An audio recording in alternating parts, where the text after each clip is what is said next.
On today's show, I'm going to demonstrate how adding pattern can really change the look, sometimes the flavor, and the color of your cakes, your cookies, and even your tarts. It makes an otherwise ordinary treat extraordinary. Today we'll demonstrate the Apricot Cheesecake Tart, a Marbleized Roulade, brown butter honey cookies, plus Lauren Coe is here from Seattle with her technique for creating a Mosaic Tart. All today on Martha Bakes.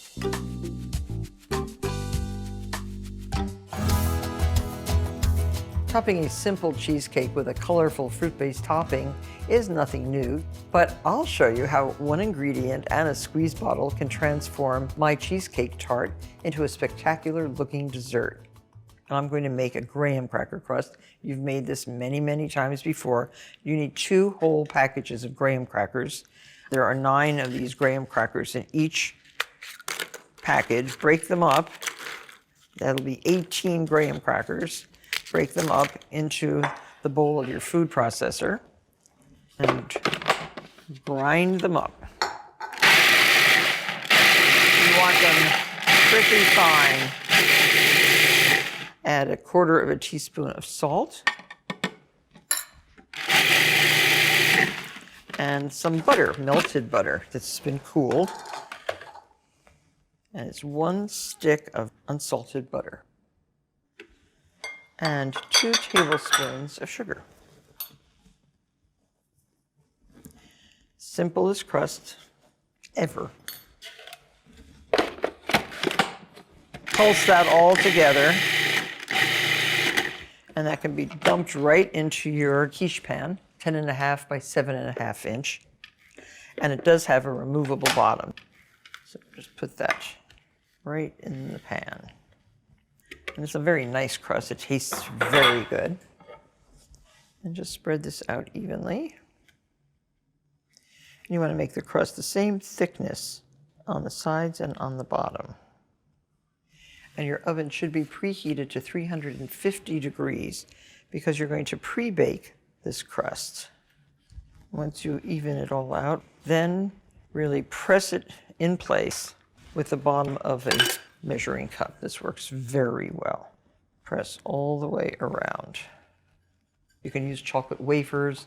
You can use crackers or cookies that are flavorful on their own and make a very flavorful crust. So there you go, beautiful crust. Level to the top. Pop that right into the oven and bake until the crust is firm. That takes about 15 minutes, and then let it cool thoroughly.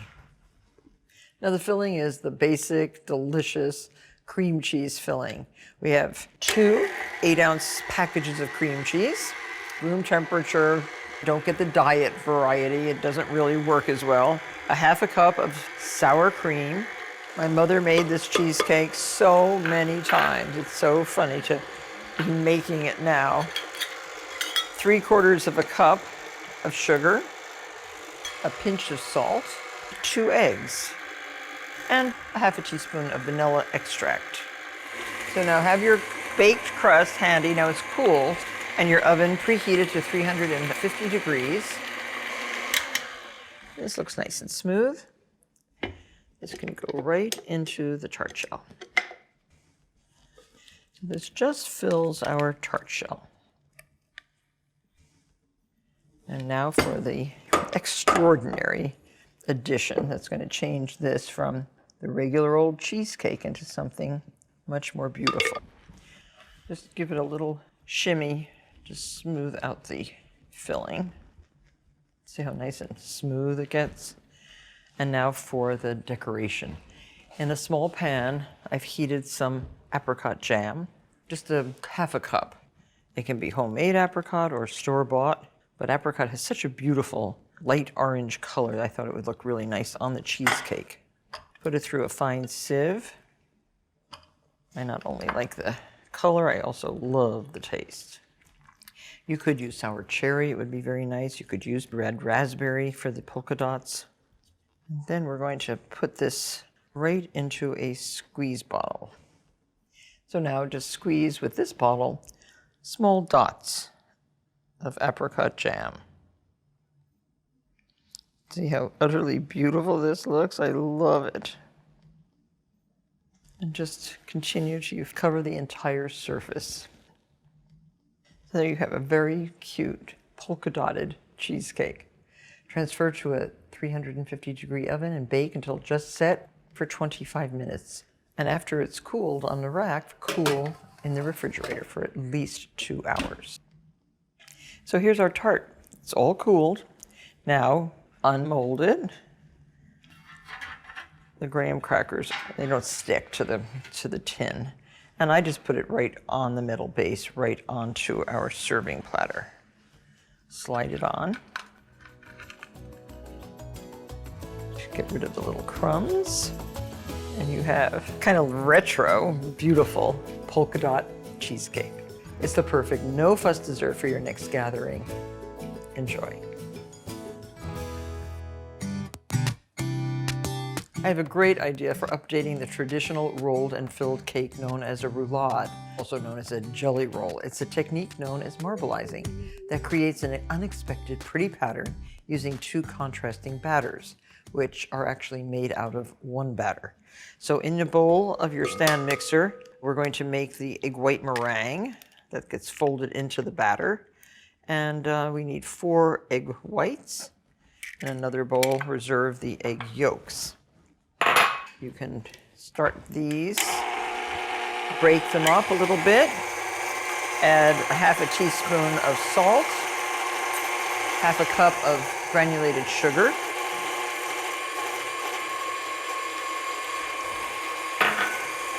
a little bit of cream of tartar, about 1/4 of a teaspoon, and 1 teaspoon of vanilla extract. And in this bowl, our dry ingredients first, 1 cup of cake flour, not self-rising, just regular cake flour, 1/4 of a cup of sugar, a teaspoon of baking powder. Mix your dry ingredients together. And we have our 4 egg yolks, 1/3 of a cup of milk. Whisk those together. And 1/4 of a cup of safflower oil. So instead of butter, we have safflower oil. And this gets mixed into our dry ingredients. Have your baking sheet, just a regular baking sheet, very heavily buttered and lined with parchment paper, and the parchment paper itself is also buttered. And mix this together. It makes it kind of a stiff batter. Just don't want to see any lumps or dry ingredients. You want everything incorporated well.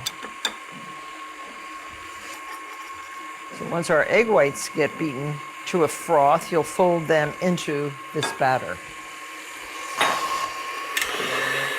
So let that beat. Here in a pan, I have 1½ cups of heavy cream heating, and we have 4 ounces of milk chocolate. This is going to be our filling, and this is hot enough to melt that chocolate. We're going to make a ganache. Stir the hot cream into the chocolate until all the lumps of chocolate are melted. The egg whites are beaten. You want nice stiff peaks. Oh, that looks beautiful. Now fold the egg whites right into the batter. The pan in which I'm baking this roulade is a half-sheet pan. It has sides. I want to save about 1 cup of this batter. I'm going to mix it in with about 1 tablespoon of Dutch processed cocoa. This is going to be our decorative touch. That looks like enough. And then this gets spread in the parchment-lined pan. And this half-sheet pan is 18 by 13 inches.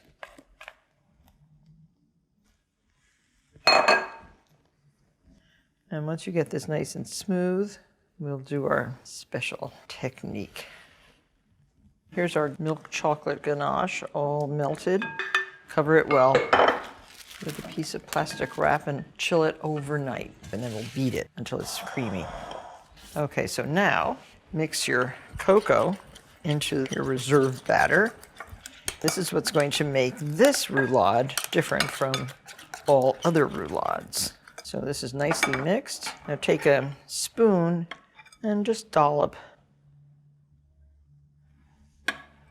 small spoonfuls here and there on your cake. Looks random. It is random. So what do we do with this? Well, take your spatch and swirl into the batter. You can hold your spatula flat like I'm doing, or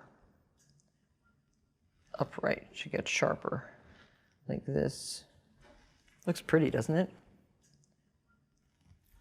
Now get this into a 350-degree oven and bake until light golden brown, and the center should spring back when you touch it with your finger.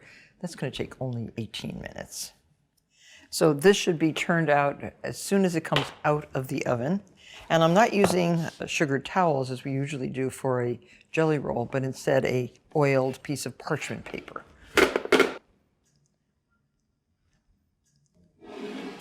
And there,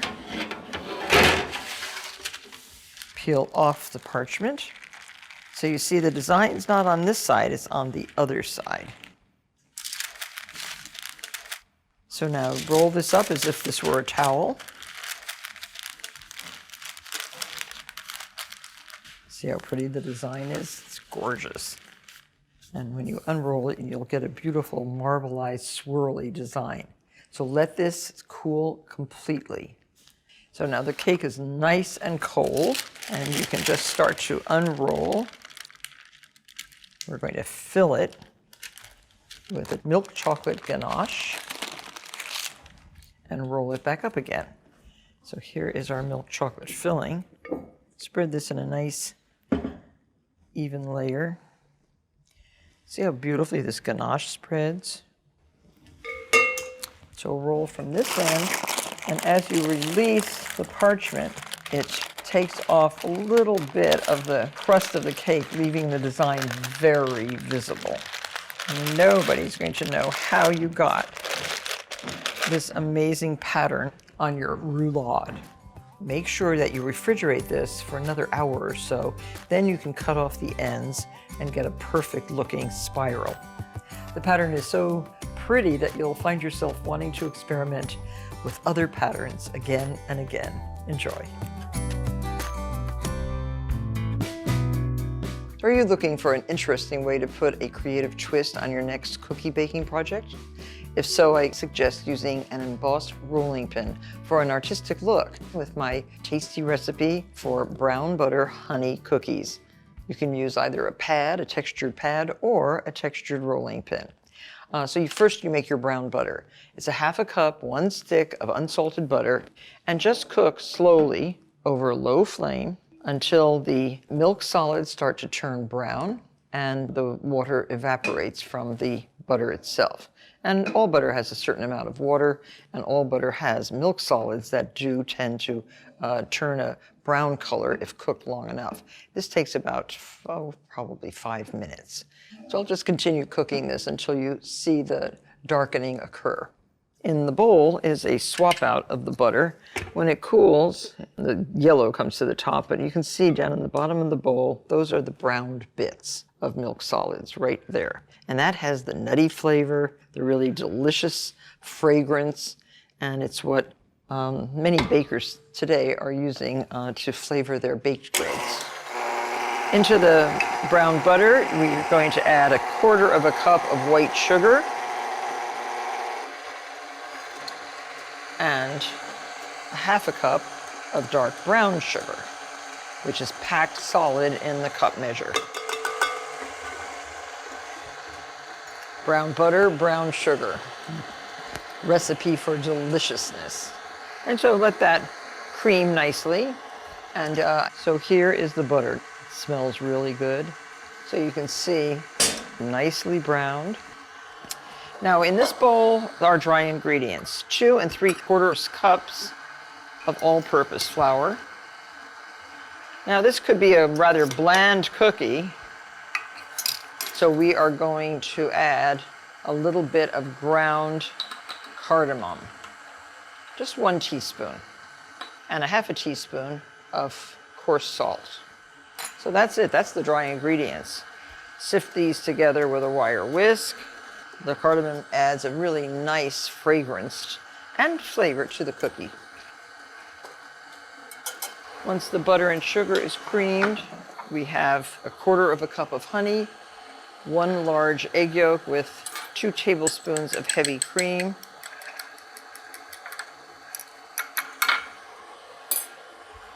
and a teaspoon of vanilla, which you can add now.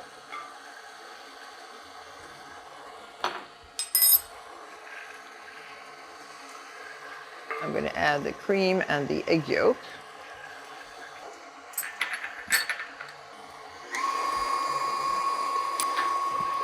You can scrape down your bowl before you start adding the dry ingredients.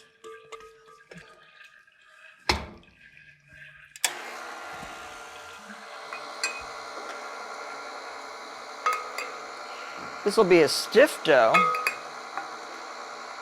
but easily rolled out, almost like a shortbread.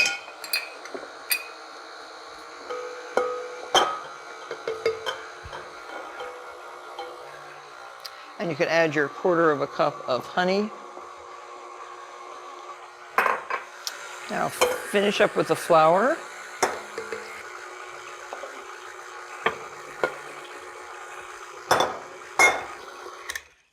Scrape down once more before you remove the dough from the bowl and divide it into 4 equal pieces. Little flat squares would do. But chill the dough before we roll it.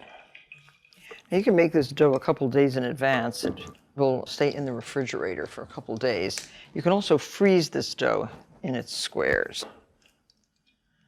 But I suggest making it right away because everyone is going to love these cookies. So flat squares, easy to roll out. Wrap them well in plastic wrap. So I'm rolling each piece of dough to about 1/8 inch thick on a piece of parchment paper that's been floured underneath a sheet of plastic wrap. And it really does roll very, very nicely. And I've done all of these. They all look good. And you can put these right back into the refrigerator if you'd like, or you can immediately texturize them. And this is the magic rolling pin. This is a beautifully made rolling pin that has a basket weave surface. And I think this one needs to be rolled a little bit more.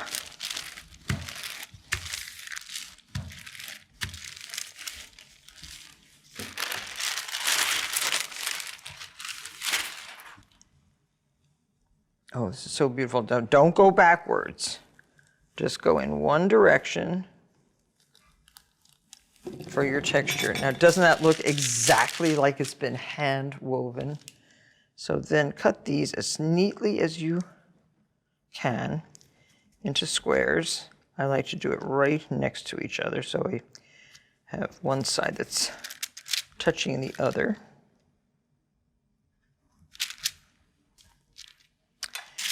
So I've gotten 7 cookies out of this. This can go right on a baking sheet, and you can continue to roll and stack.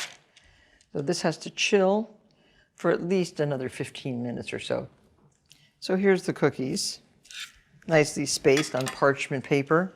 They've been chilled. They are ready to bake.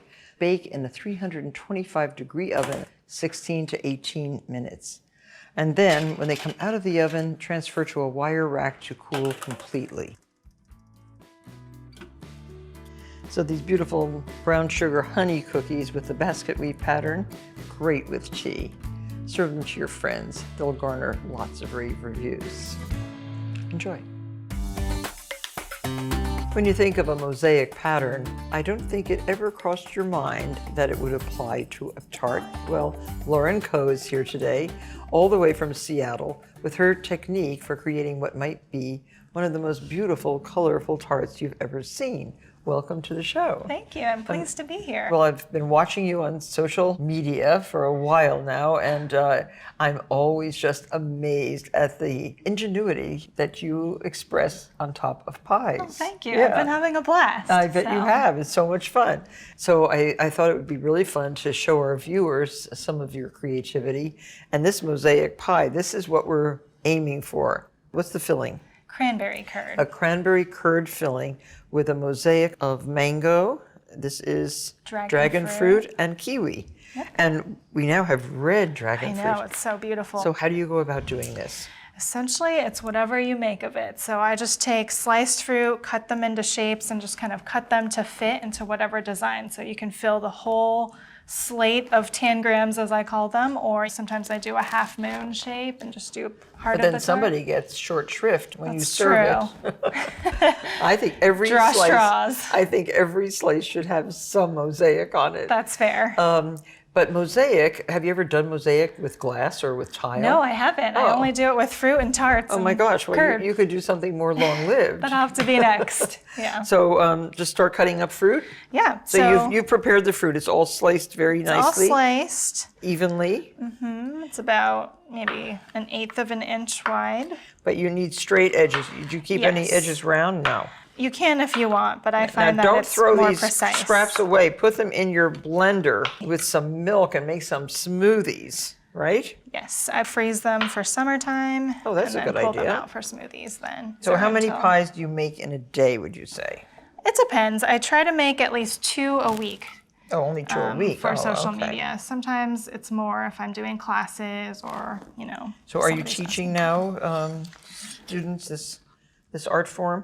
I've done a couple classes in Seattle, just local workshops.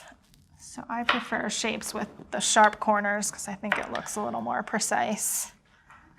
So I'm going to make some equilateral triangles, some obtuse triangles. You start getting your geometry going here. I know. I get a lot of questions from people asking if I'm an engineer or if, I really loved math, and I'm none of those things. And actually math was always my worst subject. So anyone can do anything, really. Well, I love that. You could do just this fruit. I would think this would be so beautiful. Yeah, in the fall, I've used persimmons on top of tarts. I love persimmons. I've done pineapple. It's pretty much whatever I have in the fridge or whatever's in season. Of course, not really fruit like apples or pears or anything that browns. Oh, so no bananas? Yeah, no bananas. And you want ripe for flavor, but the firmer they are, the easier it is to cut and make precise, sharp angles. So after you get a little ways, then you have to you kind of have to start cutting to the... Yeah, to the space.